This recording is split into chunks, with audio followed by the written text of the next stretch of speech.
Desiree, aka Mama Friendly, and I do all sorts of videos on my channel, from cooking videos to planner videos, vlogs, hauls, homeschool videos with a Disney twist, a little bit of everything. So if any of that sounds like fun to you, I hope that you'll subscribe and join me on my YouTube adventure. This video is going to be a collab hosted by Tiffany of Small Town 6 and Jessica of Jessica My Rose.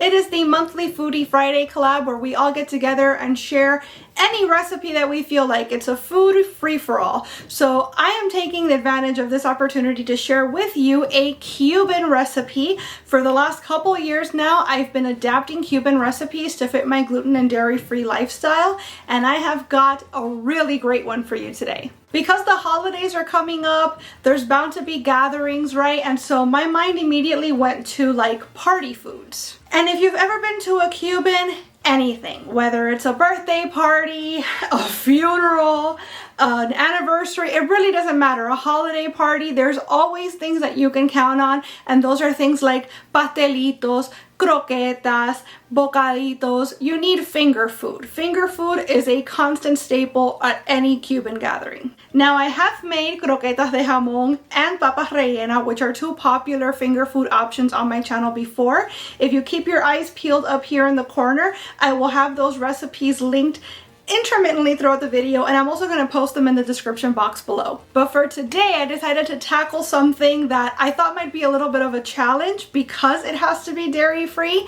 And so today I'm going to show you how I make pasta de bocadito that is allergy friendly. Now, bocaditos, in case you're new to the culture, are literally little mouthfuls, like that's what it translates to, but basically it's tiny sandwiches that are typically on like a sweeter sort of a bread. Think of kind of like a King's Hawaiian roll. It's sort of a similar flavor to that, but they come in huge trays and they're just slathered in this deviled ham paste, I guess, which does not sound super appetizing, but I promise it is the bomb. They're a little bit sweet, they're a little bit tangy, they're savory. Sometimes people serve them with cheese, sometimes they serve them with pickles.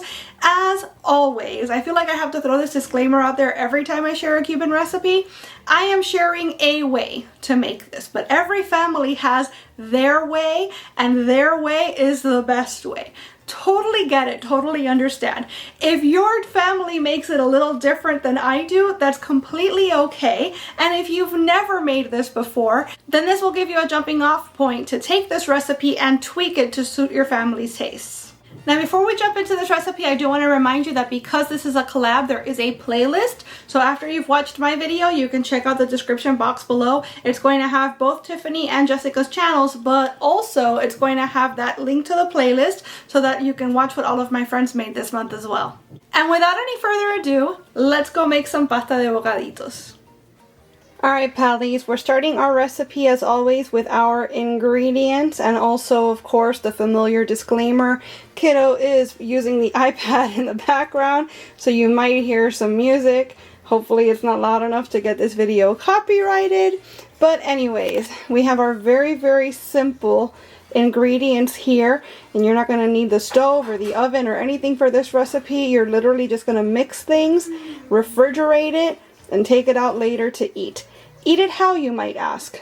Most of the time, you make sandwiches with these on little like sweet rolls. So something like a King's Hawaiian bread, that would be phenomenal with this spread. Or you could even get just regular white bread, cut the crust soft, very important. Make little sandwiches and then you cut them into little diagonal triangles. So you're basically cutting the sandwiches in four, but diagonally. Don't ask me why it has to be that way, but it absolutely does. Otherwise, it's not a bocadito. But what I'm going to do is I'm going to use this kind of as a dip, and I'm going to use these crackers because they are paleo, gluten-free, dairy-free, etc. You could also use regular saltines if you do not have any dietary restrictions. But let's get right into our recipe. First thing you're going to need is one package or 8 ounces of cream cheese. The recipe I'm using calls for Philadelphia cream cheese, but obviously that has dairy in it, and I am trying to make this allergy friendly. So I'm going to use plain Kite Hill cream cheese, and this is an 8-ounce container. You need a half cup of mayonnaise. I'm using the Chosen Foods brand because, again, it's paleo, and it's also out of focus. The fact that it's paleo means that it's not going to have soy in it, so this is actually an avocado oil based mayonnaise, but again, you can use whatever mayonnaise you have on hand or whatever is your favorite. Next, we're going to need 2 cans, 4.25 ounces each, of deviled ham spread. Very cheap, very easy to find. And look, you even have a little like snappy thing here, so you don't need to get out a can opener. This can't get any easier. 1/4 cup of sweet relish, so I've got some right here. We need 1/4 cup of finely chopped and drained pimentos. This jar is, dang it, it's a 1/2 cup, so I still have to measure. But that's fine. We're going to use half of these after they've been drained. And 1/8 of a teaspoon of freshly ground black pepper. You all already know I am not going to actually measure this. I'm just going to eyeball it. But when it comes right down to it, like I said, you don't even need a can opener. All you need is a bowl to do your mixing in, a measuring cup for your measuring, and these items before you to have a really delicious treat or appetizer for a party. So first things first, I'm going to put my 8 ounces of softened cream cheese into this bowl. Mine could probably stand to be a little softer, but I'm not using a bar of cream cheese, so I'm not too worried.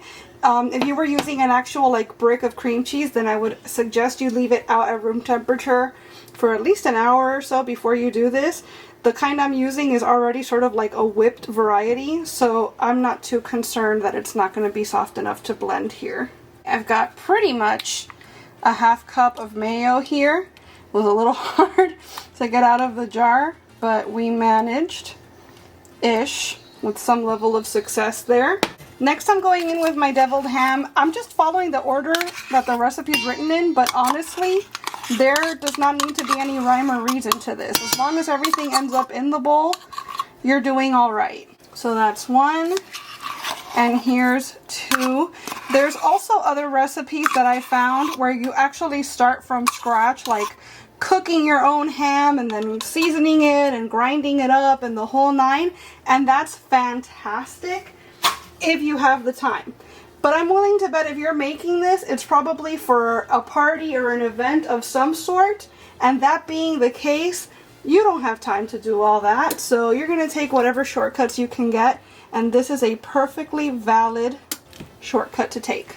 Because at the end of the day, this is what you want anyways, is ham that's fine enough and seasoned enough to be called deviled ham. So thank goodness hubby installed a little can opener thing under the counter, because otherwise I might have had to wait for him to come home, because I just could not get the jar of relish open. So I'm going to go ahead and link the one we have down in the description box below.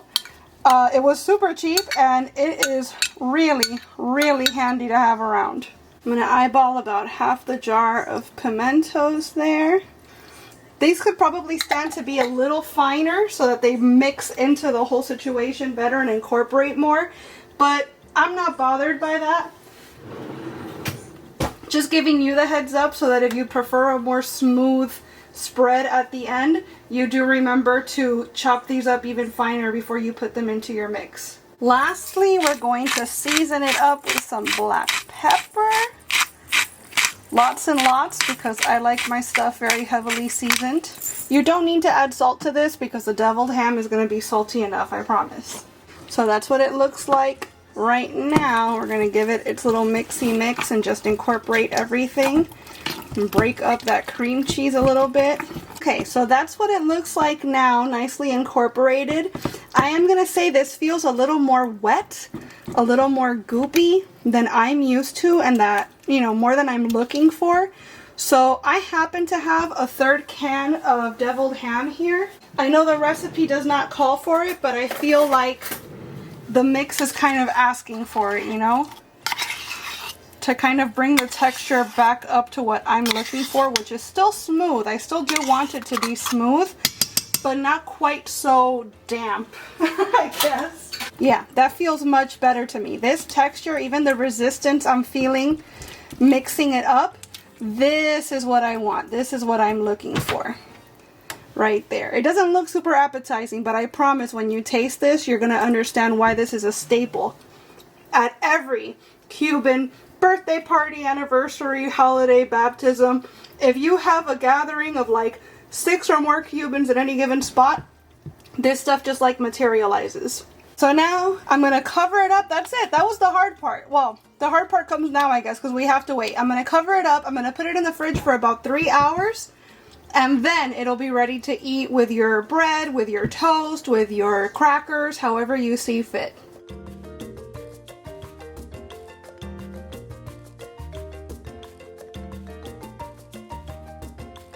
Alright friends, there you have it. That's how I made some pasta de bocaditos. It was amazing with the crackers.